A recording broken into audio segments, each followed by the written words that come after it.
Baiklah, Assalamualaikum warahmatullahi wabarakatuh.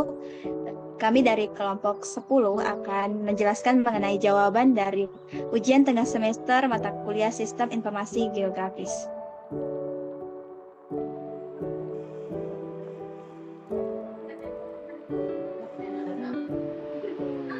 Baiklah, sebelum masuk ke penjelasan, perkenalkan pertama saya yaitu Yunita Anggraini dengan NIM F55121070. Kemudian teman saya Budi Agung Fajarianto dengan NIM F55121064, Nurul Ramadhani dengan NIM F55121065, dan yang terakhir yaitu Rahmat AR Daeng Matutu dengan NIM F55121042.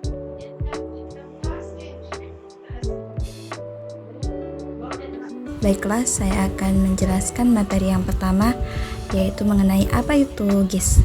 GIS atau Geographic Information System adalah sistem informasi yang terdiri dari software dan hardware yang dapat mengumpulkan, menyimpan, mengolah, menganalisis, dan memvisualisasikan data geografis atau spasial. Informasi geografis atau spasial adalah informasi yang berkaitan dengan tempat atau lokasi tertentu di permukaan bumi, seperti koordinat geografis, topografi, peta, citra satelit, atau informasi lain yang memiliki komponen spasial.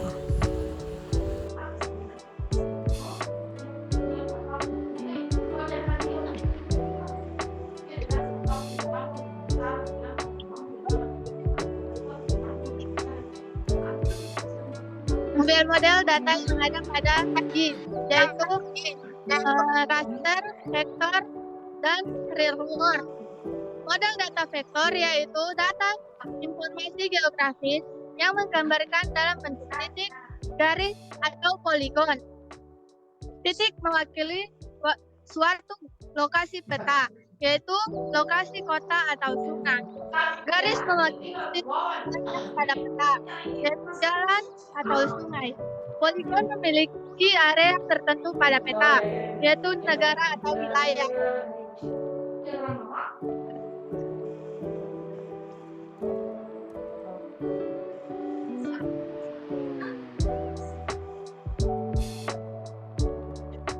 Model data raster, yaitu sistem informasi geografis yang sebagai grid atau kotak-kotak kecil dengan ukuran yang sama. Setiap kotak dalam grid memiliki nilai numerik yang mewakili fitur atau atribut tertentu pada peta. Nilai ini berupa ketinggian, suhu, dan atau densitas cahaya yang bergantung pada jenis informasi yang ditampilkan.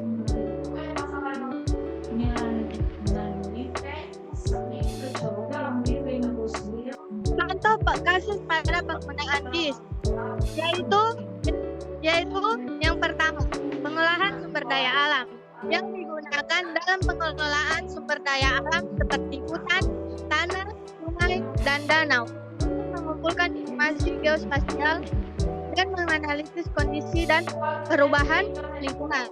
Misalnya, pemerintah Provinsi Jawa Tengah menggunakan sistem informasi geografis untuk memetakan dan memantau kualitas air di sungai, serayu yang berperan penting dalam pertanian dan perikanan.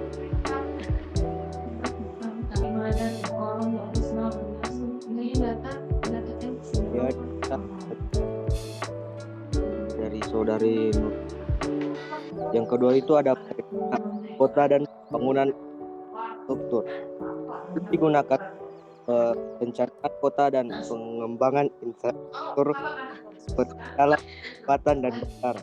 Misalnya, Pemda Jakarta menggunakan GIS untuk memetakan lokasi dan status lahan kosong yang dapat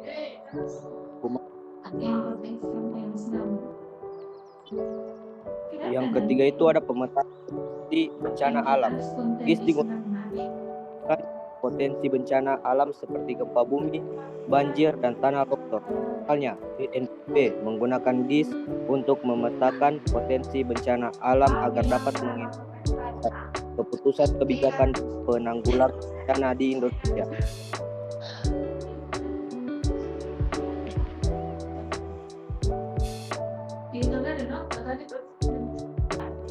Model data raster dan data vektor. Model data raster. Itu ada poligon. Model data poligon data raster mewakili area atau area tertentu yang ditentukan oleh sekumpulan sel grid atribut yang sama. Misalnya dapat digunakan representasikan wilayah dengan kepadatan penduduk yang sama pada peta kepadatan penduduk. Dan ada shape. Model data shape pada data raster mewakili area atau wilayah tertentu yang ditentukan oleh kumpulan sel grid yang memiliki nilai atribut yang sama dan dikelilingi oleh sel yang memiliki nilai atau atribut berbeda. Representasikan atau samudra pada peta topografi.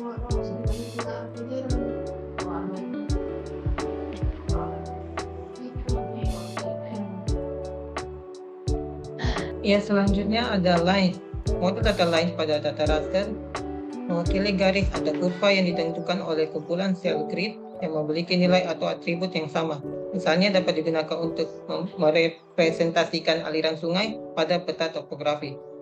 Lalu ada tin. Model data tin pada data raster merepresentasikan topografi permukaan bumi dengan membuat jaringan segitiga yang terdiri dari rangkaian sel pada grid dengan ketinggian yang sama. Misalnya, untuk merepresentasikan fitur topografi pada peta topografi.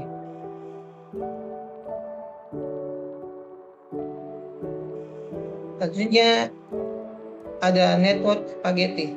Model data network spaghetti pada data raster merepresentasikan jaringan atau pola tidak beraturan atau acak dari sekumpulan sel dalam raster yang memiliki nilai atau atribut yang sama. Misalnya, dapat digunakan untuk merepresentasikan jaringan jalan pada jalan lalu lintas. Pada peta lalu lintas.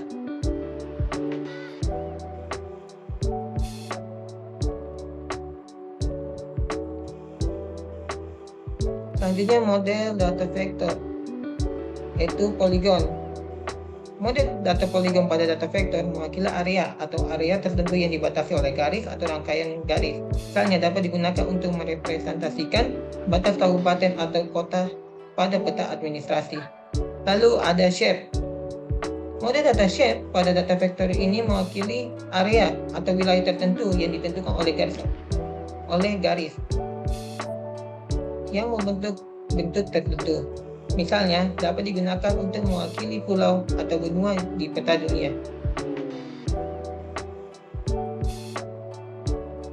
Selanjutnya ada line.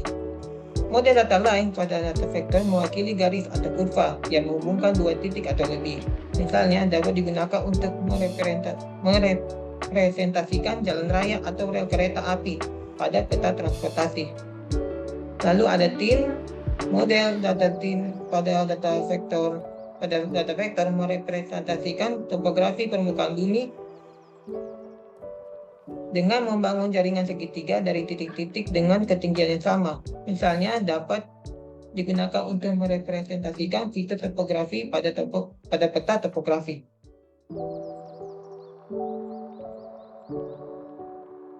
Selanjutnya network spaghetti. Model data network spaghetti pada data vektor itu mewakili jaringan atau pola garis atau kurva yang tidak beraturan atau acak.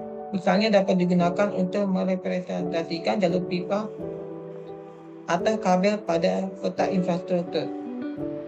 Selanjutnya akan dijelaskan oleh Yunita.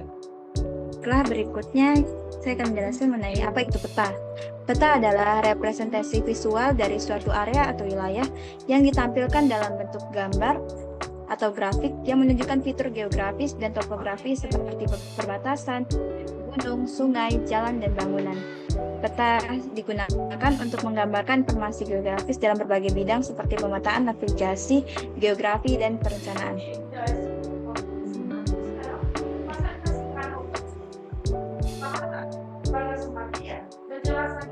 Berikutnya itu cara menghitung skala peta. Jadi skala peta adalah perbandingan jarak pada peta dengan jarak sebenarnya di lapangan.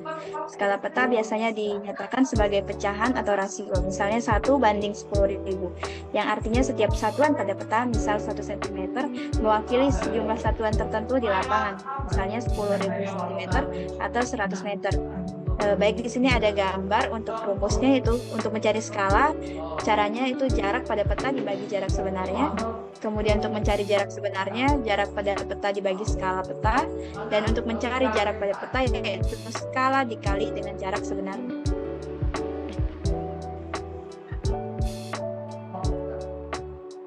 Berikutnya yaitu jenis-jenis peta, jenis-jenis data.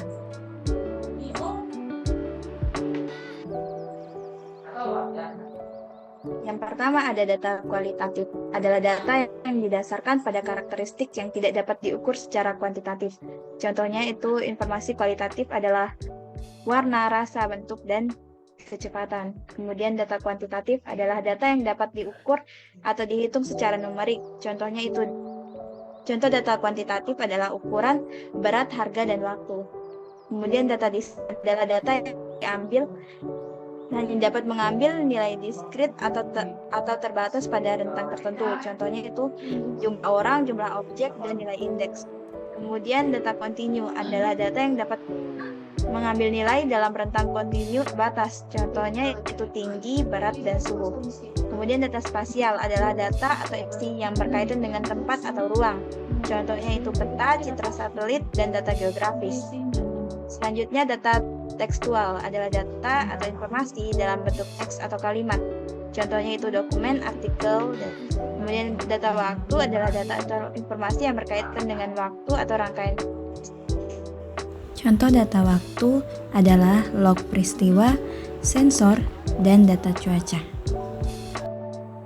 Selanjutnya saya akan menjelaskan mengenai apa itu analisis buffer.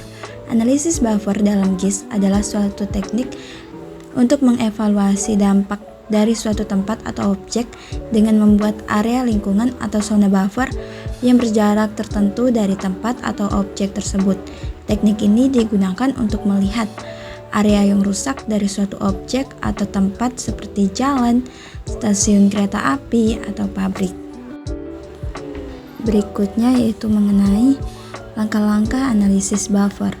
Yang pertama, tentukan objek atau lokasi yang akan digunakan sebagai fokus analisis buffer. Kedua, tentukan jarak buffer yang akan digunakan. Jarak buffer dapat dihitung berdasarkan kebutuhan analisis atau peraturan atau standar yang berlaku. Kemudian ketiga, buat zona buffer di sekitar lokasi objek atau pusat analisis. Zona buffer dapat dibuat menggunakan perintah buffer di perangkat lunak GIS. Kemudian yang keempat, analisis pengaruh atau dampak letak objek atau pusat analisis terhadap zona buffer yang dibuat. Analisis ini dapat dilakukan dengan melihat berbagai informasi seperti luas area yang rusak atau terkena dampak, jenis tanah, jenis vegetasi, atau kondisi sosial ekonomi. Kemudian yang terakhir, visualisasikan hasil analisis menggunakan peta atau grafik. Baiklah, sekian presentasi dari kelompok kami, kiranya penjelasan dari kami boleh bermanfaat. Saya tutup dengan wassalamualaikum warahmatullahi wabarakatuh.